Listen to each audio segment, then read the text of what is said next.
Only Howie, who was growling as he chewed vigorously on a rawhide bone, seemed unable to relax. But all that high-strung energy was natural, I suppose, considering he was still just a puppy. "Boy, this is the life, huh, Uncle Harold?" Howie asked between growls. I replied, with as much vigor as I could muster, which wasn't much. After all, I wasn't a puppy anymore, and had used up most of my energy long ago. I listened to the sound of children playing down the block somewhere. "There's nothing like hanging out on the porch after a good meal," Howie went on enthusiastically. He lifted his quivering nostrils to the air and sniffed rapidly. "Ah, smell that night air. What's that? Somebody's having what do you call it? What is it when they cook outside, Pop?" Chester raised an eyelid. "A barbecue," he said with a yawn.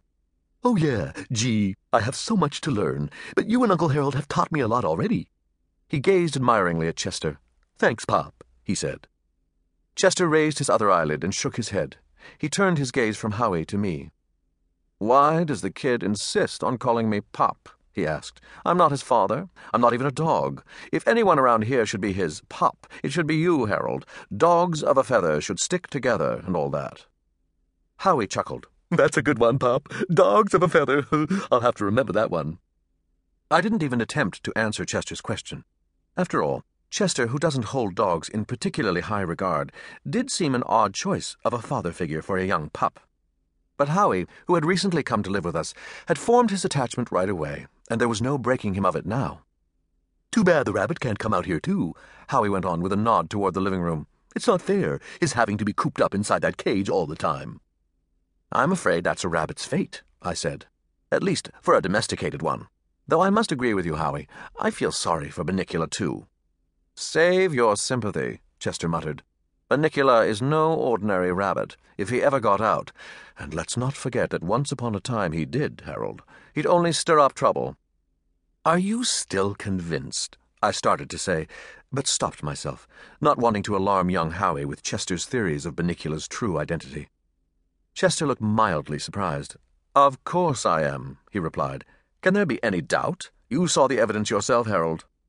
Howie looked back and forth from Chester to me. "What are you two talking about?" he asked. "Oh, nothing. I thought of the cuddly little bunny rabbit who'd become my friend, of the hours we'd spent snuggling in front of crackling fires on cold winter nights, of the time I'd saved him from Chester's attempt to starve him to death." "That rabbit is a vampire," Chester said matter-of-factly. Howie's head jerked up. The rawhide bone tumbled down the front steps. "What? A vampire?" he gasped. Then, after a moment's reflection, he asked, "What's a vampire?" I felt obliged to step in and save Howie from the senior facts of life.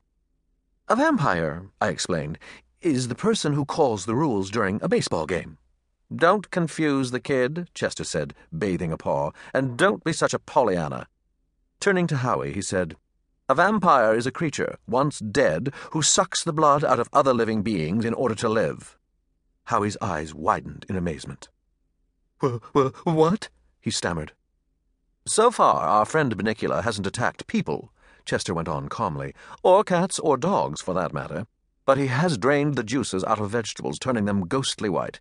He came to live with us when our family—" "One night, the Monroes went to the movies," I said, picking up the story, "and found Bunnicula lying in a dirt-filled box on one of the seats." "Don't forget which movie," Chester interjected. "Dracula," I conceded, "but that doesn't mean—" "Nonsense. In this case, everything means something. Don't you think it's significant that shortly after Bunnicula's arrival, the vegetables in the kitchen started turning white?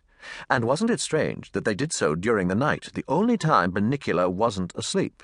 Wasn't it stranger, still, that he could get out of his cage by his own powers, without even undoing the lock? And what about those marks found in the drained vegetables? 2 tiny holes that matched up perfectly with the rabbit's oddly spaced teeth. Or should I...